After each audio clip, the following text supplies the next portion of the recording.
Thanks for joining us here on The Open. Okay, so January started the month, the year strong on the jobs front, but we were mentioning it was different depending on where you go in the country and certainly depending on what job you have. Travis O'Rourke is a vice president of Hayes Specialist Recruitment Canada. He helps to find jobs for a living, so we figured we'd talk to you a little bit, Travis, about what exactly is happening. So, big jobs month, but as we mentioned, the devil's in the details. What exactly is happening, would you say, generally across the country? Yeah, generally confidence is high. Confidence is high across nearly all sectors. Most employers looking to add headcount this year. We're not seeing that uptick in the salaries that we would like to, at least planned, but we'll see what spits out the other end. So it's interesting because one of the things, we usually talk to economists about these numbers, and they're often pretty confounded because they say the economic data does not suggest that out of the past 12 months we should have only seen 2 months of declines. The past 24 months, only 3 months of declines. But you're in it. This is your life. Is it as robust as the survey data is telling us that it is? You know what? At Hayes Canada, we are experiencing growth in nearly every sector in every province. There's obviously some laggards, natural resources, oil specifically, getting hurt, but for the most part, it's a good place to be and it's a good country to be working in. This month we showed big gains in tech jobs, 25,000 jobs added, and conversely we saw manufacturing jobs decline, 5,000 jobs lost. Is that in line with what you're seeing? The top job right now is anything tech, and it's getting harder and harder if you're seeking a manufacturing job? Yeah, tech's where you want to be, and I'm talking as a sector but also as a job function. A lot of times financial services, as an example, doesn't get really associated with high tech as much as it should, but if you're in an IT function in any organization, you're in a good spot right now. So can I just use an example? Yeah. So like the headline numbers that we'll use are the unemployment rate at 5.8% for the nation, ticked up a little, but it's a pretty low unemployment rate, and yet, as Amber noted, not a lot of wage growth. For the country overall, like 1.5%. That's not a lot more money in your pocket, but if it's a tech job, are the employers so in demand of your services that they're going to pay you more than, 2% wage growth over the last 12 months? You know what? They should, but they're not. They're not. And we do a salary survey every year at Hayes Canada, and only 16% of IT employers are actually giving their tech workers a raise this year. What we're seeing is these high-tech workers are jumping from job A to job B, and the new company is paying them the money that their current employer should. So is that when they all lament about, oh, there's a tech supply shortage, I can't find anybody?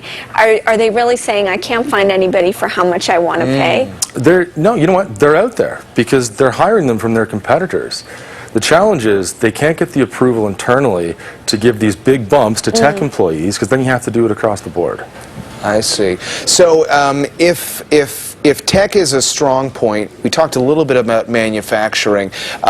One big trend this month was you saw a move away from self-employed to private employers getting back and doing some full-time hiring in a big way. Yep. Is that it's a new year? Is there a sense that even if there are some restrictions on what you want to pay the employers, that at this stage with the economic growth being what it is, you do as a private company still have to go out there and hire people? Yeah, I think contracting or using, contractors in general is a nice tidy way to hide headcount.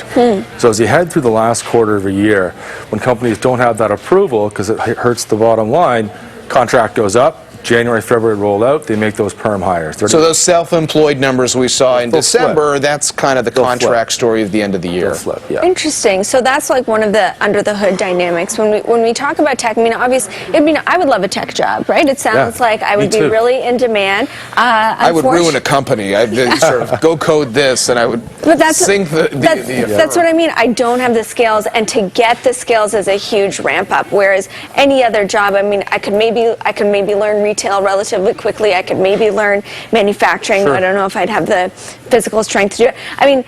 That's kind of the thing. Yes, these are the big, great jobs to have, but to get there, the skills retraining, is that part of the challenge in filling those roles? Yeah, it's a challenge, but it's not that difficult. You can go to a trades college and come out in 2 years with some sort of program or certificate. Okay. And IT is one of those areas that, I mean, a kid 16-year-old in his basement can be just as talented as someone with 20 years of experience. It's really artistic, and it depends on the individual themselves.